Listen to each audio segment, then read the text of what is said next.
So, as a cold emailer myself, it's always quite enjoyable to read and analyze the cold emails I get myself. And what I want to do in this video is I want to explain where this email goes terribly wrong, and then I'm also going to do a rewrite at the end of this video. So I'm going to fix it up. I'm going to help this person. Obviously, I've anonymized them, but if they see this, then they know what to do. So the first thing that goes wrong here is the fact that they landed in my spam folder. Now, this is somewhat forgivable. You know, if you're doing high volume cold email campaigns, you're not going to land in the primary inbox all the time. But reading the content of this email, I know that these guys land in spam every single time. And it's also very surprising because I can't remember the last time I actually had one of these emails land in my primary inbox. Like, people just don't know how to create a sustainable system that actually has high deliverability. So let's get into the content of the email here. So first of all, it says, hi, Nicholas@skelner.com, right? So apparently that's my name now. I've switched my first name to an email address. I have analyzed your website, skelner.com. This is my website, but the problem here is that they're hyperlinking a bunch of stuff, and this is gonna harm the reputation of the sending accounts because Google especially does not like when you send links in emails. This is obviously because of some of the different phishing attempts out there, some of the hacker attempts out there. So they don't like links whatsoever. So if you send those, you're going to have a higher chance of landing in spam. And would you like to discuss potential web design or redesign services with you? Okay. Again, this is not grammatically correct. So I don't know why they don't just put this into ChatGPT and ask and ask for it to be grammatically correct. So yeah, I don't know why there's capital letters here. Are you planning a new site? Are you planning a new website? I think this is a weird sentence as well. Or considering a redesign? Do you have any upgrades in mind, or would you like to add additional features aligned with the latest technological trends? Now, too many questions are being asked here. Like, what exactly am I supposed to be answering them in this case? It's very overwhelming for a busy prospect to look at all these different call to actions here. It's not a good thing. And what does this mean? Latest technological trends. Like, I'm not in web design, and I assume most of your customers as a web design agency are not in web design. So we do not know what the latest technological trends in web design are. Why are you mentioning it? Like, instead of doing that, you could mention a few tangible examples that are relevant to my business instead of just saying, the latest technological trends. It's completely without context. If you're interested, could you please share your requirements? Again, another call to action here. And this one I think is way too vague, it's too ambitious to ask me, what my requirements are. Like, you have to get me on a call to ask me what my requirements for my website are. You can't just do that over email.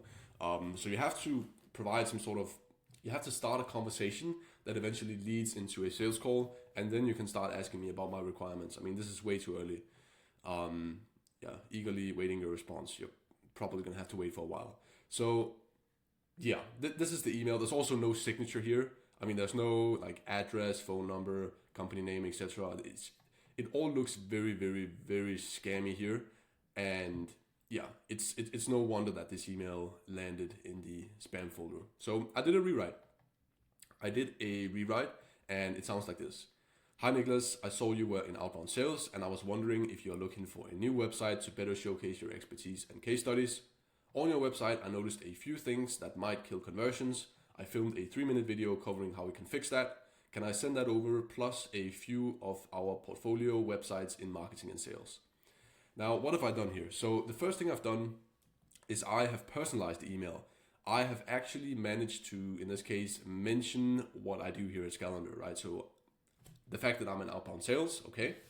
And, they're asking me if I'm looking for a new website. Maybe I am. And then also here, they say that, I've been on your website. I noticed a few things that might kill conversions. That's great, right? Because now they're digging into a potential pain point. This is called poking the bear, right? They're looking at potential issues that I might not myself have been able to identify.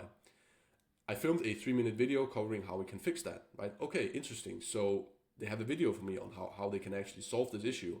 And video content is obviously quite digestible. It's a lower friction call to action than actually hopping on a call to look at whatever these issues might be. Okay. And I made the call to action, can I send over that video plus a few portfolio websites in marketing and sales? Because I know this is something I would like to see, right? What have you done in my space? What have you done in marketing and sales for other people? Can I take a look at that?